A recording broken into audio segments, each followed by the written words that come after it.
Speranca TV paraqet.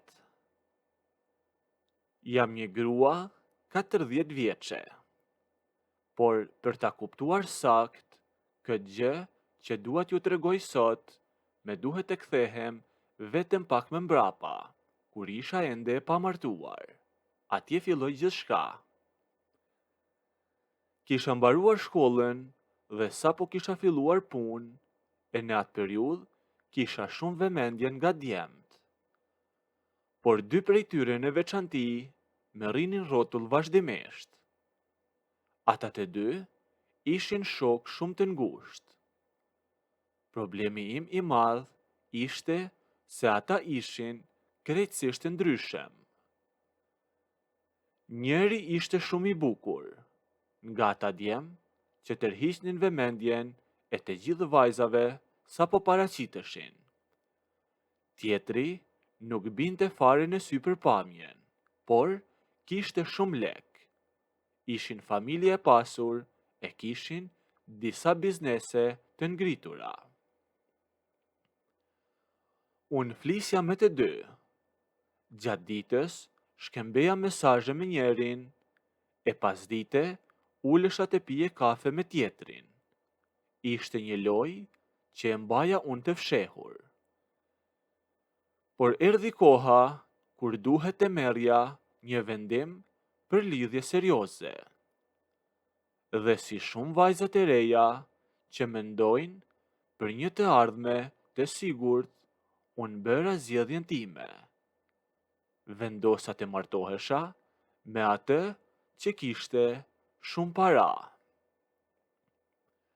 Gjëja më e çuditshme në gjithë këtë mes ishte se burri im nuk e mori vesh kurrë që shoku i tij i ngushtë me kishte shkruar dhe me kishte takuar mua para se ne të fejoheshim.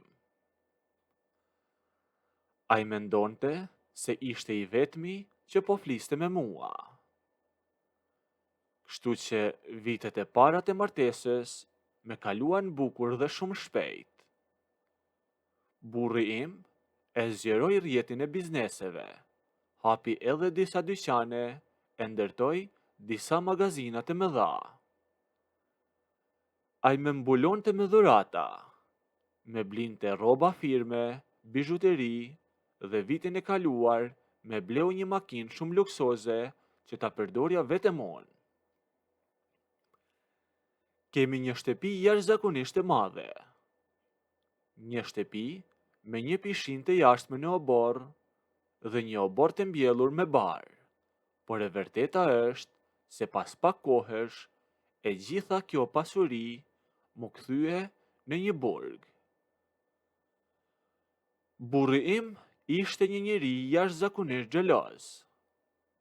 Ai nuk më linte të dilja asnjëherë vetëm nga shtëpia. Makina e shtrenjtë që më kishte bler rrinte gjithë kohës në garazh, sepse unë mund të dilja vetëm nëse kisha shoferin mbrapa ose nëse isha bashkë me burrin në fundjavë. Unë kisha gjithçka që mund të blihej me para, por nuk kisha asnjë pikë lirie për të jetuar si një njeri normal. Qefi i parave me humbi. Gradualisht, unë ngopa me parat. Dhuratat e tij nuk më bënin më asnjë përshtypje dhe gjithmendja më rrinte tek shoku i tij. Atje mendoja tek ai vazhdimisht. Ai vazhdonte të ishte një burr jashtëzakonisht i pashëm. Tani 42 vjeç. E vinte shumë shpesh në shtëpinë tonë. Ata të dy kishin një dhomë të posaçme, një sallon shumë luksoz që burri im e kishte ndërtuar vetë për të pritur shokët e vet. Rrinin aty, pinin kafe e bisedonin për lloj-lloj pune. Sa herë që ai vinte, unë gjeja gjithmonë një mënyrë që t'ju sillesha vërdall. Herë u çoja ujin, e herë u ndërroja tavlën, ose thjesht ulesha pak me tutje duke i ndëgjuar, e unë nuk ja hiqja syt asnjëherë. E kuptova thellë brenda vetes që i kam rënë pishman asaj zgjedhjeje që kisha bërë dikur. Por nuk isha vetëm unë që e shikoja, edhe ai më shikonte mua. Kuptohej qartë që ai më shikonte si gjëna, sikur ndjente një mall të madh. Por ai e njihte mirë natyrën e burrit tim dhe e dinte saktësisht se si burri më mbante të izoluar në shtëpi të madhe. Një ditë, rreth 2 javë më parë, ai erdhi përsëri në shtëpinë tonë. Burri im ishte vonuar në ato bizneset e veta dhe kishte thënë shokut e vet që ta priste tek salloni i tyre sepse ishte rrugës duke mbërritur. Unë i hapa derën dhe ftova të ulej tek divani. I përgatita diçka për të pirë, e shkova t'ja çoja. Filluam të bisedonim pak, por asnjërit s'po i dilnin fjalët. E pas 20 minutash, burri im hyri tek dera e jashtme. Ai e përshëndeti e i tha se do të shkonte lart sa të bënte një dush të shpejt e do të zbriste me njëherë. E sa po burri unë gjetë te kati i dytë dhe u dëgjua që mbylli derën, shoku i tij unë ngrit nga divani. Ai bëri një hap përpara për të marrë gotin e tij, sepse donte të nisej për tek salloni i tyre. E unë, kur u ofrova, ai nuk më foli. Ai zgjati dorën e tij drejt meje, kapi dorën time, ma vendosi një letër të vogël në pëllemb dhe ma mbylli grushtin. Veprimi ishte i shpejt. E unë shpejt e futa letrën me njëherë në xhep, e shkova në kuzhinë, pikërisht në momentin kur burri im filloi të zbriste shkallët. E me vonë, kur ai kishte ikur, e burri po flinte, unë shkova në banjë, e lexova letrën dhe e hapa. Ishte një shkrim i shkurtër. Nesër në mëngjes do të vija aty sapo ai të niset për punë. Hiqin nga rryma kamerat e shtëpisë që të mos na shoh askush. Me kishte shkruar shoku i burrit. Nuk kishte asnjë pyetje tjetër në atë letër. Ai e kishte kuptuar shumë mirë që unë ndjeja akoma për te dhe se po e prisja një mundësi të tillë prej vitesh.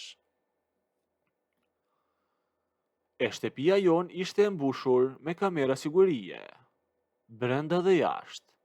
E burri im i mbante lidhura me telefonin e tij dhe i kontrollon shpesh gjatë ditës. Por fatmirësisht, sistemi qendror i atyre kamerave ndodhet në një kuti të vogël poshtë televizorit, aty ku rri unë në dhomën e ndenjes. E gjithë ajo natë më kaloi pa gjumë. Isha shumë e friksuar, por me duhet ta bëja atë hap. Vazhdimisht mendoja për atë që do të bëja të nesërmen. E në mëngjes, burri u bë gati, piu kafe në mëngjesit e dolin nga shtëpia. E dëgjova kur makina e tij dolin nga oborri. E fiks në orën 9:30, unë shkova tek dhoma e ndenjes, ula para kutisë së sigurisë, e hapa dhe gjeta fishën kryesore. E kapa dhe hoqa direkt nga priza. E dritat e vogla të atij sistemi u fikën të gjitha. E shtëpia u shkëput plotësisht nga kamerat. Burri nuk mund të shihte me asgjë nga celulari. Unë shkova, bëra një dush të shpejt, u rregullova pak, e dola te korridori im. E në orën 10, era zilja. Hapa derën me njëherë. E hapa derën duke vrapuar. E ai ishte aty. Nuk më tha as mirë mëngjes, e as unë nuk i thash. Por ai u fut brenda, e mbylli deren, edhe në atë moment unë nuk mund të prisja më. U hodha drejt tij e I hodha krahet rreth qafës. Ai po më mbante hopa, e lëshoi duart poshtë, më kapi fort pas mesit, e më ngriti hopa në ajër aty në mes të korridorit, e unë I mbështolla këmbët rreth trupit e tij, ndërsa ai më mbante ashtu të ngritur. U bashkuam aty e unë e putha drejtën e buzë. E putha me gjithë atë mall që I kisha mbajtur për kaq shumë kohë. I dhash një puthje të gjatë dhe të thellë, një lloj sikur po I kthehesha asaj kohe kur mendoja ta zgjidhja atë para burrit tim. Po ecnim drejt korridorit, ashtu duke puthur njëri tjetrin, derisa arritëm. Nëse doni të ndëgjoni historinë deri në fund, bëjni videon like, a nëse nuk doni, abonohuni ose bëjni subscribe.